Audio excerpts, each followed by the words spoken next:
Hello everyone, I hope you're well. Now today we've got a video from the guys at the virtual Aikido Dojo channel, and I'll put the link below. Please subscribe and support them. And they sent us over a clip featuring a very interesting Shihonage from a one finger grab. Now I've trained Shihonage in this way before, but I've never seen it from this principle of non-resistance. I think it's a really interesting approach and I hope a lot of you will find it useful. As always, smack everything below, subscribe if you haven't done already, and hop over to the Virtual Aikido Dojo channel and give them some love as well. Enjoy the clip.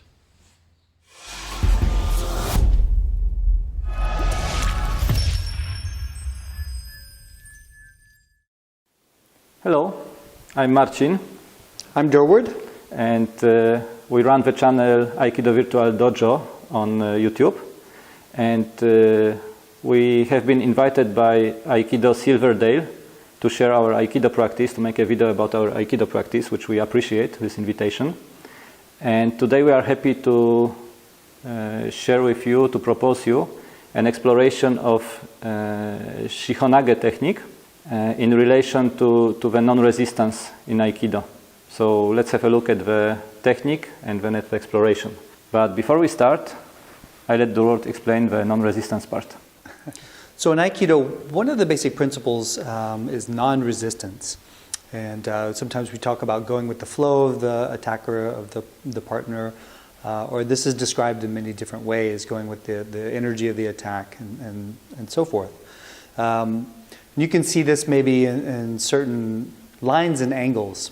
So sometimes if we're faced with a head-on linear energy, it feels like a threat. It's coming right at us, from right against us. Or if it's trying to circle behind us and become very sneaky, that can also feel like a threat. It can try to circle around into a place where it feels like it's unknown, which becomes very threatening to us. Those types of angles sometimes feel literally like threats. In the technique that we'll explore later, we'll see how this changes. It's going to turn into maybe something else, more of a spiral. So if we take a look for a second, just kind of in a dynamic way here with my partner here with Marcin, we've got kind of two circles happening in this technique of Shihonage. So we're going to be looking at the Shihonage, and one circle would be, for example, coming this way.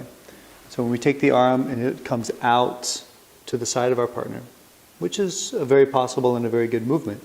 There's also another circle happening here, which is bringing the hand back to the shoulder, and this is kind of a vertical circle.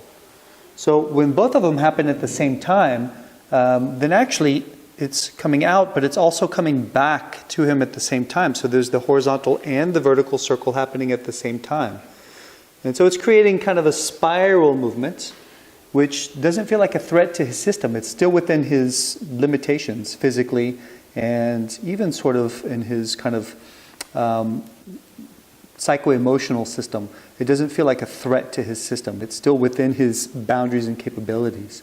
So we're working with the dynamics of our partner in order to achieve this.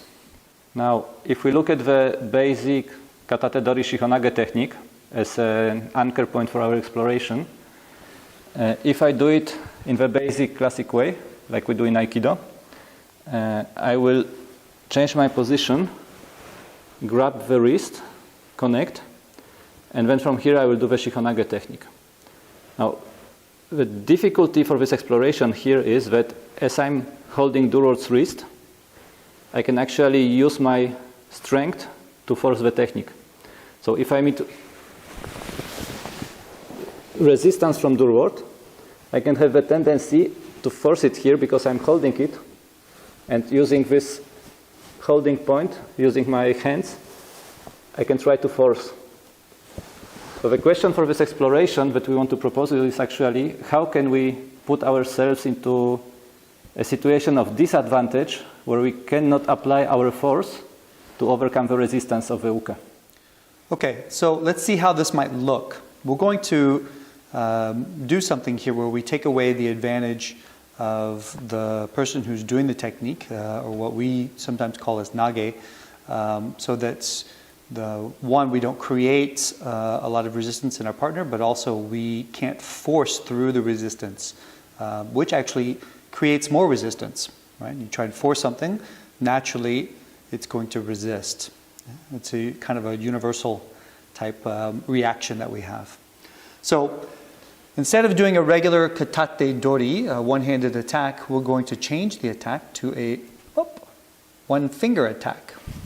So I can't force it because I only have the strength of one finger.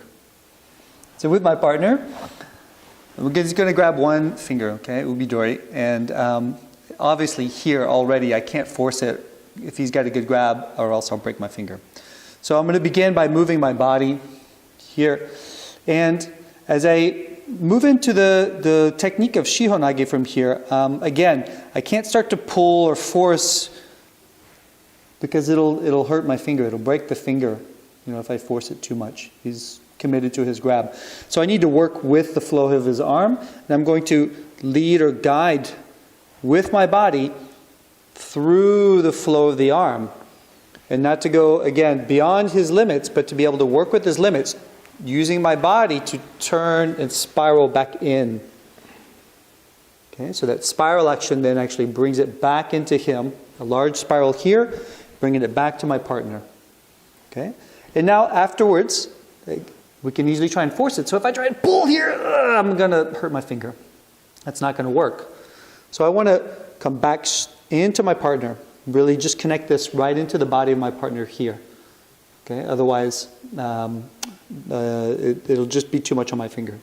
And then I'm going to move the rest of my body. So as I connect into his body, I'm going to move from the base and connect into his base. There. And as that brings him down, then there's another spiral happening here as he comes down. He spirals out.